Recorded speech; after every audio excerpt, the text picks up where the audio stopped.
você analisar os alimentos que você come, você vai basicamente entender que na bioquímica, as substâncias que compõem os seres vivos, elas são divididas em dois tipos. Porque, veja, se por acaso você... Eu sempre faço essa analogia, não é? Se você consegue identificar um ser vivo através da composição química, sim. Se eu te falo que o cara é formado por arsênio, ele não é um ser vivo. Se eu falo que esse cara é formado por sílica, o SiO2, dióxido de silício, areia, pedra, isso não é um ser vivo. Mas se eu falo para você, olha, encontrei um ser vivo, isso aqui é um ser vivo. Ele é formado por substâncias inorgânicas, água e sais minerais, e substâncias orgânicas, carboidrato, lipídios, proteínas, vitaminas, ácidos nucleicos. Isso daqui é um ser vivo? É um ser vivo. Pela composição química você consegue distinguir isso. Então é muito importante a gente conhecer quem são os compostos inorgânicos e orgânicos que fazem parte dos seres vivos, qual é a função deles e a importância, lógico, para os processos biológicos. Tranquilo? Então, quando você pensa na alimentação, dentro da tua alimentação tem que ter alimentos reguladores, que são as vitaminas e os sais minerais, tem que ter alimentos plásticos ou estruturais, você tem aí as proteínas, o próprio lipídio da membrana plasmática, não é? Os fosfolipídios, também tem função estrutural. E você tem que ter substâncias energéticas, como, por exemplo, os nossos carboidratos, os nossos lipídios.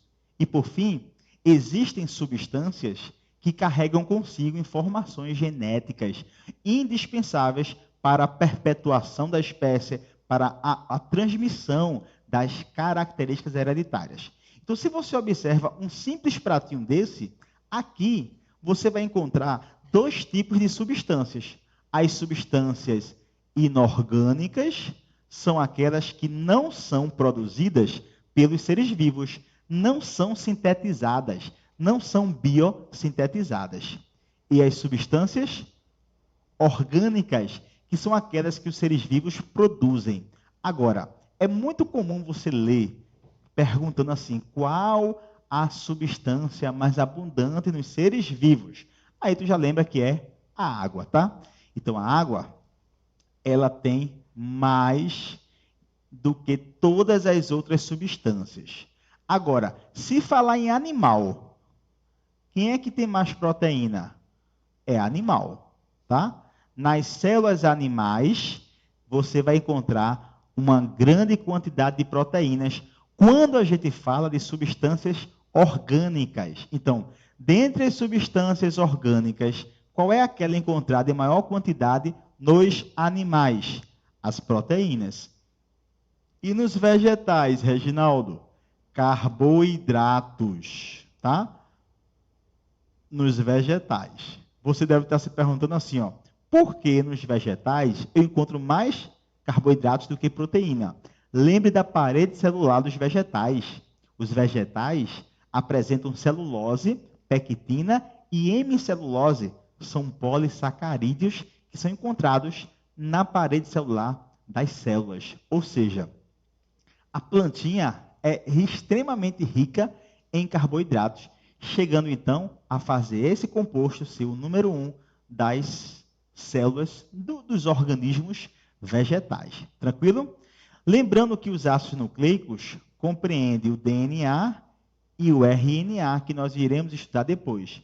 E as vitaminas não sofrem digestão. Beleza?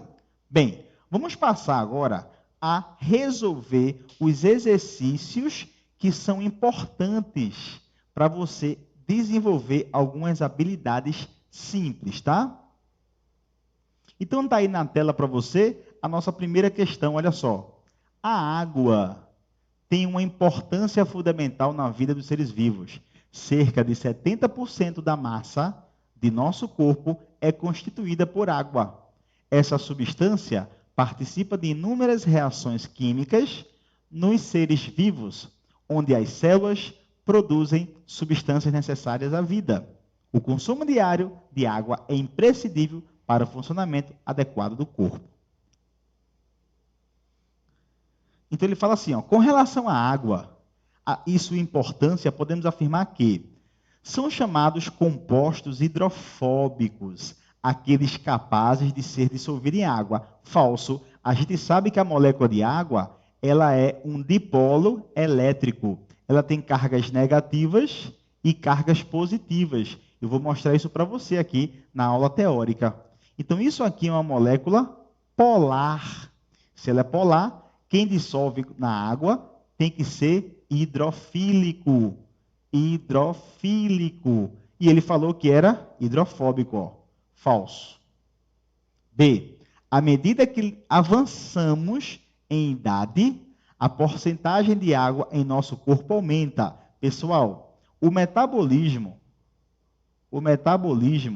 é o conjunto de reações químicas que acontece no organismo. Ora, quanto maior o metabolismo, maior a quantidade de reações químicas. Mais água tem que ter, porque a reação química acontece em meio aquoso, tá certo? Então, quando ele fala assim para a gente, ó, à medida que avançamos em idade, a porcentagem de água no corpo aumenta. Não, a porcentagem de água diminui. Por quê? Porque quanto mais velho, menor o metabolismo. Então já está falso, tá? C. A água tem um importante papel de auxiliar na manutenção da temperatura corporal. Reginaldo, isso é verdade? É o que a gente chama de calor específico. Reginaldo, o que é o calor específico? É a energia mínima necessária para se alterar em 1 grau Celsius 1 grama de alguma substância. Nesse caso, a gente está falando da água. Então, a água, ela tem um elevado calor específico. Não esquece isso nunca, isso costuma cair em vestibulares.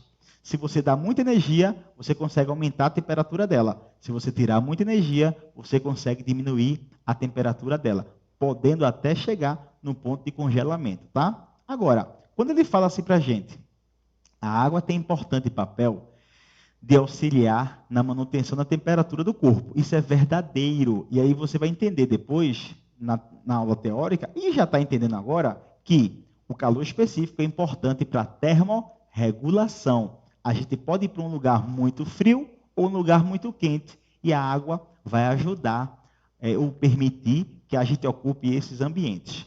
Vamos ver o erro das outras. Ó. Na D, os músculos e os ossos apresentam em sua composição a mesma percentagem de água. Falso. Quanto maior o metabolismo, maior a quantidade de água. O músculo tem mais água do que o osso. As ligações de hidrogênio entre as moléculas de água não afetam as suas propriedades. Falso, velho. As pontes de hidrogênio ou ligação de hidrogênio são as ligações que permitem a água ter inúmeras características que eu vou te mostrar. Tranquilo? Então está aí na tela, gabarito, letra C. A água é uma substância de grande importância para os seres vivos. Cerca de 3/4 da superfície terrestre são cobertos por água. Ela representa cerca de 75% das substâncias que compõem o corpo dos seres vivos. A perda de 20% de água corpórea, desidratação, pode levar à morte e a uma perda de apenas 10% já causa graves problemas. A água também funciona como moderador de temperatura e é indispensável ao metabolismo celular. Pessoal, muita gente nem acredita nisso, mas existem vários pesquisadores que afirmam que estudante que não bebe água direito não aprende. Parece até uma bobagem, eu não bebo água. Realmente, o seu cérebro, velho, precisa... Quando a sua boca está seca, o cérebro já está afetado. A capacidade de absorção, de sedimentação do conteúdo, ela já foi afetada. Então, ande sempre com a aguinha, sempre beba água, além de prevenir, não é? Evitar que você tenha cálculos renais. Então, está aqui, ó. Assinale a alternativa que se refere corretamente a uma propriedade da água. Uma propriedade da água. Então, vamos lá. A. A água pura é aquela constituída de sais minerais, como sódio, zinco e magnésio. Água pura? Não, né, velho? Água pura seria água destilada, não é? 2. Reginaldo, o que é água destilada? A água desprovida de sais minerais. Lembra disso? B. A capilaridade da água impede que as plantas transportem até as folhas os líquidos que retira do solo. Falso. Isso aqui permite. A capilaridade é a capacidade que a água tem de passar por finos tubos. E isso vai fazer ou melhor, vai fazer a água, né, subir até mais ou menos 1 metro, como eu vou mostrar para você. C. Em clima seco, a evaporação da água é menos rápida. Reginaldo, a evaporação da água é menos rápida. Falso, né, velho? No clima seco, imagina, se você tem uma umidade baixa no ar, a taxa de deslocamento das moléculas de água para um ambiente com pouca umidade, ela é bem mais rápida. O ambiente, lógico, vai estimular mais a evaporação da água, tá? Tá falso. D. A passagem de água do estado sólido para o estado líquido denomina-se evaporação. Aí é brincadeira, né? Do sólido, evaporação é quando você passa ela para o estado de vaporização. Então, o item também se encontra falso aí. Como é o nome da passagem do estado sólido, sexto de química isso, né? Para o estado líquido. Lembra? Fusão, não é? Aí você vai estudar o estado da matéria lá em química. E por fim um mosquito pousa sobre a superfície líquida da água de um rio, porque suas moléculas são fortemente coesas. Verdadeiro. Eu queria chegar nessas duas questões para que a gente pudesse discutir um pouco aqui algumas características da molécula de água e você consiga resolver, tá? Qualquer tipo de questão que possa chegar aí para você. Beleza? Então vamos nessa. Olha só. Primeiro, vamos entender aqui quais são as propriedades da água. Eu vou colocar aqui o título para a gente dar o tema da aula, né? A gente vai trabalhar aqui bioquímica. Bioquímica.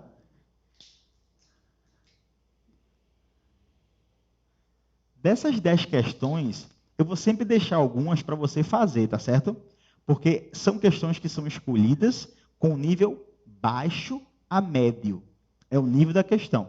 Não tem questão com nível lá em cima para você queimar o neurônio, ai meu Deus, e nunca encontrar uma dessa no seu vestibular, tá certo? São questões com nível que você aprende o conteúdo. Esse é o objetivo, tá? Então veja, a gente vai entender as propriedades da água. Deixa eu colocar aqui. Tem muito piloto vermelho. Ó, água. Aí vamos fazer uma revisão que eu acho que todo mundo já conhece, não é? Molécula de água, H2O. A água, gente, ela tem um átomo central de carbono ou é de oxigênio, Reginaldo? Oxigênio, né? H2O. Tudo bem? Então, olha só. Essa molécula de água, ela tem algumas propriedades importantes. Primeiro, tu lembra a escala de eletronegatividade. Reginaldo, qual é a escala de eletronegatividade? Lembra disso aqui, ó. Fom. Não é? Deixa eu afastar isso. Ó. Lembra aí, ó. Fom. O flúor é mais eletronegativo do que o oxigênio, que é mais eletronegativo do que o nitrogênio, que é mais eletronegativo que o hidrogênio. Não esqueça. E lembrando que eletronegatividade é a capacidade que um átomo tem de ganhar elétrons. Aqui, ó. Mais, menos. Ok? Então, veja. Se o oxigênio é mais eletronegativo do que o oxigênio, ou melhor, se o oxigênio é mais eletronegativo que o oxigênio, aqui você tem a seguinte situação, ó. Os elétrons são puxados para próximo do oxigênio, criando uma carga parcialmente negativa dessas duas ligações químicas. Então, quando você tem esse compartilhamento, Reginaldo, que ligação é essa? É uma ligação covalente. E ligação covalente, você sabe que compartilha elétrons. Só que esse compartilhamento, ele é desigual. O cara vai puxar o elétron para ele, ficando negativo. Reginaldo, é totalmente negativo? É? Ele se ioniza? É? Não. A gente diz que ele está parcialmente negativo, tá? E esse outro aqui, ó, agora, fica parcialmente positivo. Então, eu posso dizer que essa água tem dois polos elétricos, ó. Um polo negativo, um polo positivo. Então, a água, ela é um dipolo elétrico. E aí eu queria que você lembrasse da questão. As questões estavam falando que a água é uma substância polar e as substâncias que se dissolvem em água são polares, são hidrofílicas. Resumindo, dipolo elétrico, tu chama assim, ó. Isso é uma substância polar. Eu vou colocar aqui, ó. Ela é uma substância polar. E é a regra básica. Semelhante, dissolve, semelhante. Não esquece nunca, tá?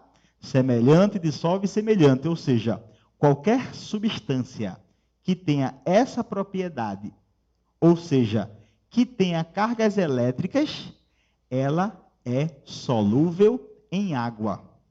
Por isso que a gente classifica as substâncias em dois grupos. Substâncias hidrossolúveis, têm cargas elétricas, são polares. Substâncias lipossolúveis, não são solúveis em água. Então, você tem aqui, ó. Você tem aqui.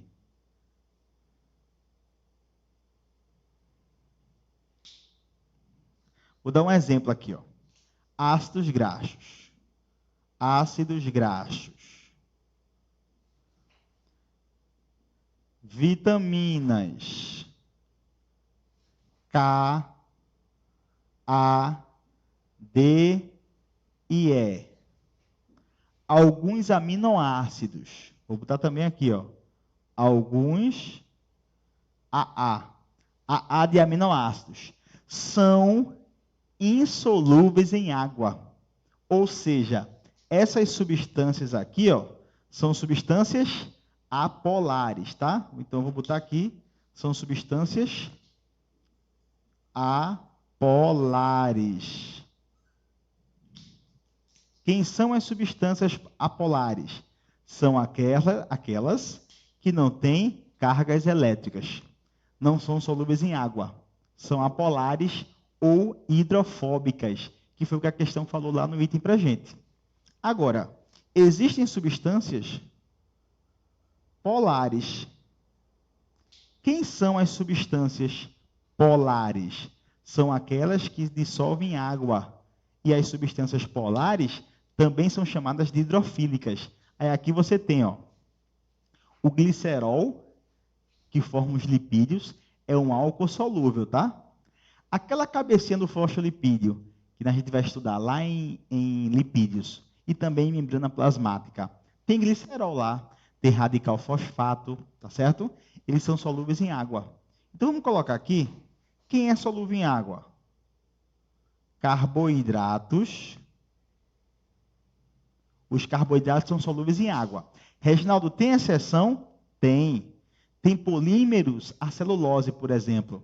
Ela se torna insolúvel em água, tá? Então, existem exceções. Mas quando eu estou me referindo aqui a carboidrato, lembra de glicose, os monossacarídeos, tá? Sacarose, são solúveis em água.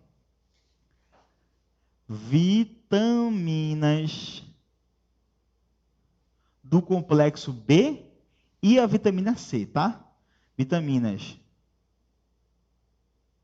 do complexo B e vitamina C são solúveis em água. Ácidos graxos. Vou botar assim, ó. DNA, RNA e alguns aminoácidos, ok? Então, as substâncias são solúveis ou não na água devido ao quê? A sua polaridade de cargas elétricas. Reginaldo, por isso aqui que a gente fala que a água é uma substância que é considerada um solvente universal? É. Mas eu te pergunto, ela de fato é, Reginaldo, um solvente universal? Não. A água não é um solvente universal, porque ela não dissolve, essas substâncias. Agora, quando cai em vestibulares, normalmente eles consideram que a água é um solvente universal porque ela consegue solubilizar grande parte das substâncias que fazem parte do nosso corpo, beleza? Reginaldo, esses caras que fazem parte do nosso corpo, eles compõem o quê? As estruturas celulares. Porque você sabe que toda e qualquer célula, se for eucarionte, apresenta sempre a membrana plasmática, não é isso? Existe um espaço físico compreendido entre a membrana plasmática e o núcleo, que a gente chama de citoplasma, e o núcleo. Aí no núcleo, tu encontra o nucleolo e o material genético. Aqui dentro dessa célula, você vai encontrar todos esses compostos químicos e uma grande quantidade de água, não é isso? Variando de acordo com a espécie, mas sempre uma grande quantidade de água, que é o meio onde acontecem as reações químicas. Então, posso dizer para você o seguinte, a água, ela é considerada um solvente universal. A água é o local onde acontecem as reações químicas. A água pode participar das reações químicas, nas reações de hidrólise, que é a digestão. Quando você come um pedaço de carne, quando você come um pão, qualquer coisa, você vai fazer a digestão. E o que é fazer a digestão? É fazer a hidrólise, a quebra. Ok? Então, vamos colocar aqui algumas considerações. Considerada um solvente universal, tá? A molécula de água, ela é um meio para as reações químicas. Ok? Vamos voltar a fazer exercício, já, viu? A molécula de água participa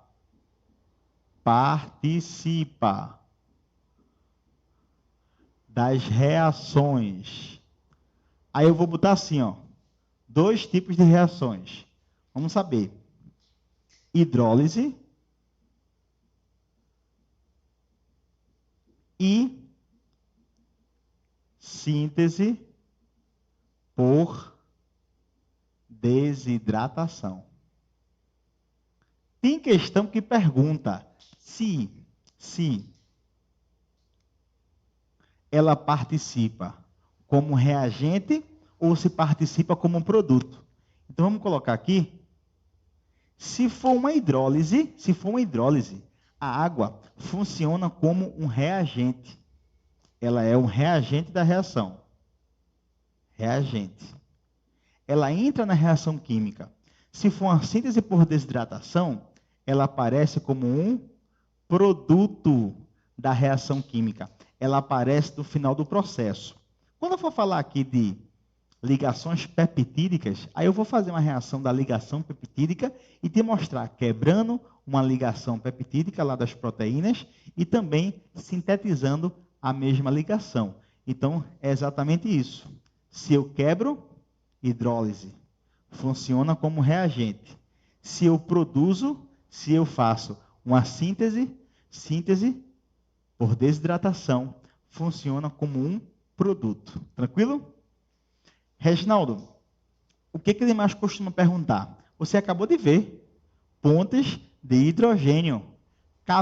A gente falou nas questões sobre capilaridade, tensão superficial, a gente falou sobre coesão, só teve uma coisa que a questão não abordou, mas tem uma mais na frente que fala sobre isso. Adesão. E é isso que a gente vai entender agora. Vamos nessa. Olha só. Primeiro, Reginaldo, o que é coesão e adesão? Vamos lá. Vamos falar de coesão e adesão. Eu vou colocar aqui. o que é coesão e adesão.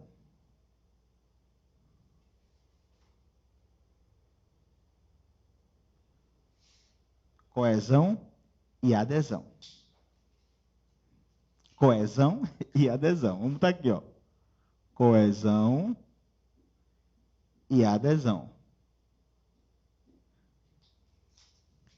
A molécula de água, ela não vive sozinha. Ela sempre está ligada com alguém, a não ser que ela esteja no estado de vapor, no estado gasoso. Se estiver no estado gasoso, não existe a ligação ou pontes de hidrogênio, que a questão abordou com a gente agorinha. Ó, o que é coesão? É a união entre as moléculas de água. O que é adesão? É a união da molécula de água com uma outra substância, tá? Como é que ela se liga? Por pontes de hidrogênio. Então, deixa eu colocar logo aqui para você, ó, o que é coesão? É água ligada à água. Tá certo? Isso é uma ponte de hidrogênio. O que é adesão? É a água ligada a uma substância polar. Reginaldo, por que a água realiza pontes de hidrogênio? E como é que isso acontece? Gente, eu vou colocar aqui para a gente se ligar. Ó. Molécula de água, H2O. Deixa eu botar ela aberta, que é melhor. Você entende melhor. Ó, oxigênio central. Reginaldo, a molécula de água é uma molécula linear ou angular? Gente, vê só. Você não precisa saber qual é a angulação, tá? Mas obrigatoriamente você tem que saber que ela não é uma molécula linear. Ok? Se fosse linear, as forças iriam se anular e essa molécula iria se comportar de forma totalmente diferente. Talvez nem vida existisse. Então aqui eu já posso adiantar para você que essa molécula é uma molécula angular. Tem uma angulação aqui, ó, 104,5 graus, tá? Na verdade é 104,9 graus em todos os livros superiores, mas no ensino médio, se você for olhar um livro, vai vir assim. Então vou deixar dessa forma. Ele vai perguntar quanto é a angulação? Não, mas vai te perguntar se ela é angular ou não. Ela é angular, tá aqui. Ó, vou botar outras moléculas. Uma aqui, outra aqui, ó. Mais uma. E a última. Como você já sabe, a água é uma molécula que tem dois polos elétricos. Não é assim? Então, veja.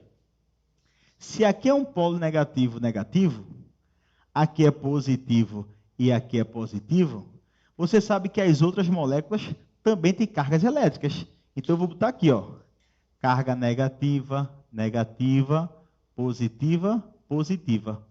Essas cargas, elas interagem, formando, ó, eu vou colocar assim, ó, ligações de hidrogênio. Então, se você está percebendo, as moléculas, elas se mantêm coesas. Olha o nome? Coesão. Pontes de hidrogênio entre as moléculas de água. Vamos colocar o nome aqui, ó. Vamos colocar o nome. O que é isso, Reginaldo? Pontes, vou botar abreviado, pontes de hidrogênio. Em química, sempre chama ligação de hidrogênio. Algumas questões, como a gente acabou de resolver, também chamam assim. Então, você pode chamar ligação de hidrogênio ou pontes de hidrogênio, ok? O que tiver na tua prova, marca verdadeiro. Beleza. E o que é adesão, Reginaldo? Ó, essas duas características traz para a gente dois conceitos importantes que a gente tem que conhecer, que é a capilaridade e a tensão superficial. E eu vou falar sobre isso para vocês agora, tá? Deixa eu colocar aqui, ó. O que é a capilaridade e a tensão superficial. Beleza? Além disso, essas pontes de hidrogênio e algumas propriedades da água permitem que ela tenha um elevado calor específico. E é o que eu vou colocar aqui também para você, para a gente concluir as características gerais desses grupos. No caso, da água. E fazer mais exercício. Ó, tensão superficial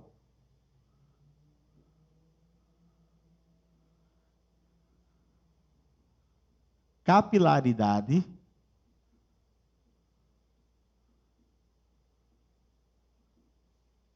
e calor específico, tá? Agora eu vou botar assim, ó, elevado calor específico logo. Tem que saber que é alto. Elevado calor específico. Pronto. Então veja, o que é tensão superficial? É a capacidade que a água tem de se manter coesa, formando uma lâmina. Por que esse inseto pousa na água e não afunda? Porque essas moléculas estão ligadas por pontes de hidrogênio, não é isso? A ponte de hidrogênio. E isso faz com que crie uma lâmina. O peso do inseto não é suficiente para afastar as moléculas de água.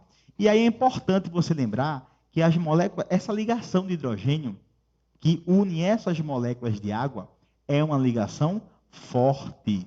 Suporta até o peso dos insetos, né? Você já está vendo isso aí. Então, isso aqui, ó, acontece por quê?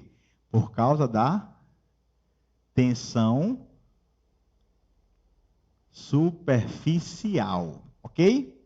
Agora, quando você vai estudar capilaridade, a gente tem essa explicaçãozinha aqui, ó. Você já viu essa imagem, não foi? Inclusive está no seu material. Agora, é importante você lembrar também que os vegetais, como a questão falou para a gente, eles conseguem absorver água também com a ajuda da capilaridade. E eu queria lembrar para você um detalhe. Veja, talvez você lembre, talvez não. Mas, se eu dissesse para você que isso aqui é uma árvore, a árvore, ela tem basicamente dois tipos de vasos condutores. O floema e o xilema, tá? Se a gente fizer um corte aqui, ó, na árvore e ampliasse, você ia ver o seguinte. Eu vou omitir algumas estruturas e vou me prender aos vasos do xilema e floema, tá? Vou botar com X aqui, ó. X de xilema. O xilema se localiza na região central, tá? Faz de conta que isso é uma angiosperma dicotiledônea. Então, ele tem um caule organizado na região central. Aí, olha, o câmbio, não sei se você lembra, mas o câmbio permite o crescimento transversal, não é? Ele começa a ficar mais gordinha, assim, ó. Ui. E fora tem um floema, vou botar F. Floema. Aí é importante você lembrar um detalhe. O floema, ele é responsável em transportar a seiva elaborada. E a seiva elaborada é aquela rica em carboidratos.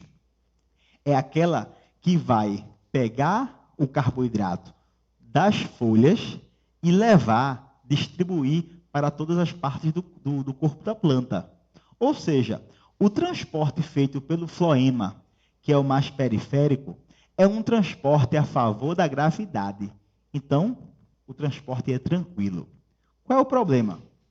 É que esse vaso aqui, ó, o xilema, esse daqui, são vasos que conduzem a água contra a gravidade.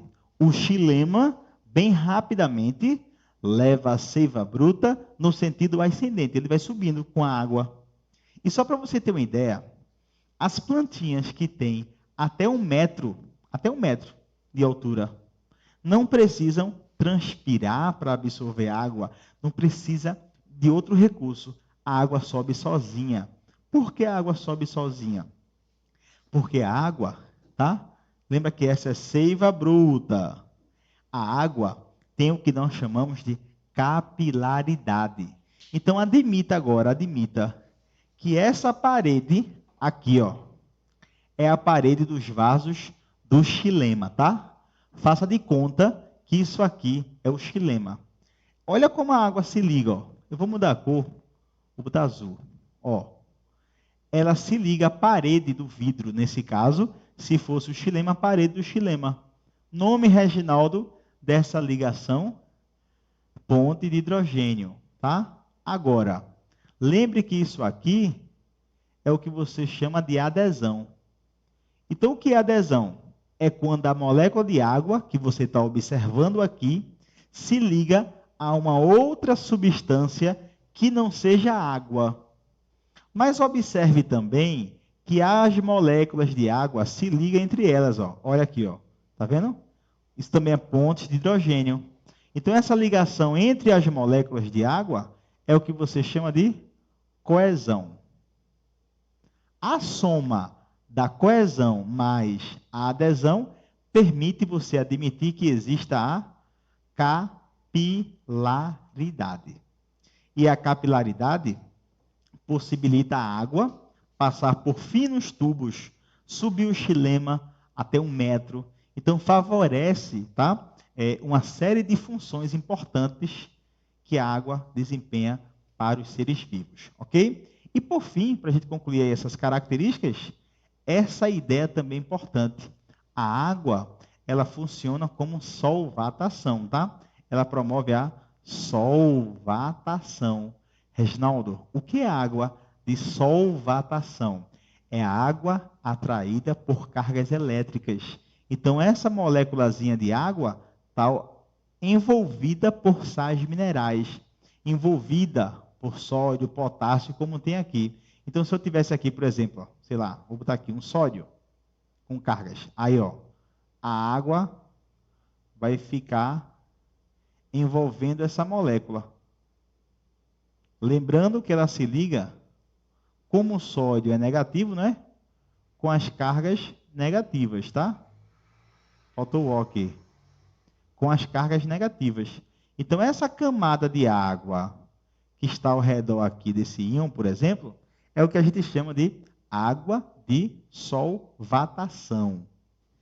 Para a gente concluir esse momento, a gente precisa entender o que ocorre, tá, durante algumas mudanças na nossa idade, na espécie e no metabolismo do nosso corpo em relação à quantidade de água que tem no nosso organismo, tá? Então, vê só, você tem que entender que sempre vai existir uma variação da quantidade de água. Reginaldo, quais são os fatores que vão influenciar essa quantidade de água do corpo? A gente considera, basicamente, nos autores como um todo, 3 fatores importantes, tá? São 3 que a gente vai comentar aqui, ó. Primeiro, a gente vai falar do metabolismo, a gente vai falar da idade e a gente vai falar da espécie. Vou botar aqui, viu? Deixa eu colocar aqui. Ó,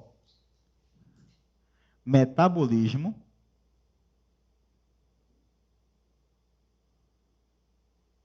idade e espécie. É importante você entender só um. Se você entender um só o metabolismo, os outros você entende rapidamente, porque um é consequência do outro. Ó, lembra que eu falei que a água é um excelente meio para as reações químicas? Pronto.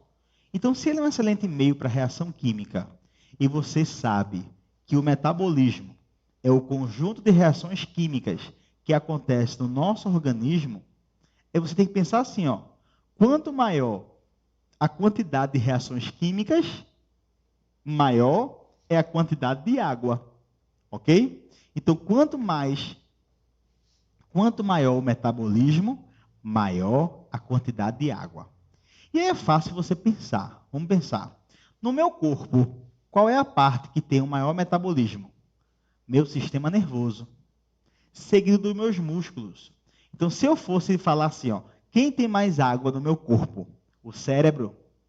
Segundo, meus músculos, por exemplo. Reginaldo, a espécie vai variar a quantidade de água? Vai. Quanto maior o metabolismo, maior a quantidade de água. E isso vai variar. Vou te dar um exemplo.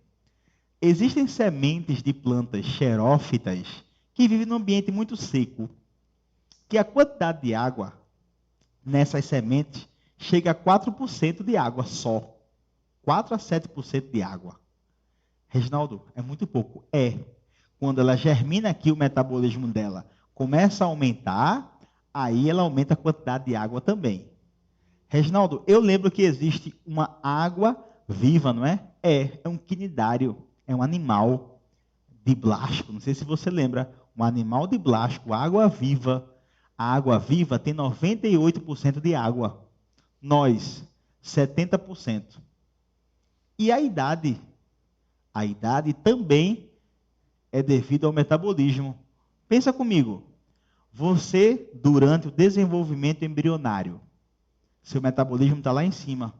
Quando você vai envelhecendo, o seu metabolismo diminui.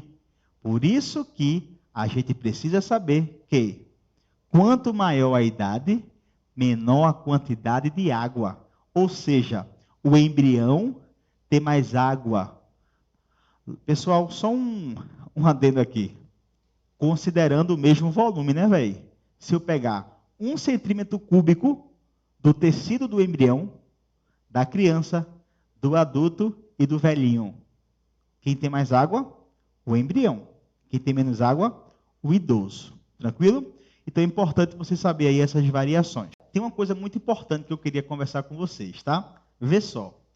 Você já parou para pensar a importância da água no ambiente muito frio? Reginaldo, ainda não. A gente comentou aqui que o elevado calor específico permite a gente ocupar diferentes ambientes. Um ambiente muito quente ou um ambiente muito frio. Por quê? Para você alterar a temperatura da água, você tem que dar para ela ou extrair dela muita energia, tá? Então, esse elevado calor específico, ele é muito importante para um processo que a gente chama de termorregulação. Eu vou colocar aqui, ó. Termorregulação. Então, quando você está com muita energia interna, sua energia interna está elevada, você começa a transpirar. E quando você transpira, a energia é levada para fora, porque a água consegue transportar muita energia. Agora veja, você encontra a água no estado líquido, no estado sólido e no estado gasoso, não é isso? Vamos pensar aqui em dois estados, estado sólido e líquido. Então, se eu pegasse agora e dissesse, pessoal, isso daqui é um copo com água. Se eu colocar água e adicionar aqui uma pedrinha de gelo, o gelo vai decantar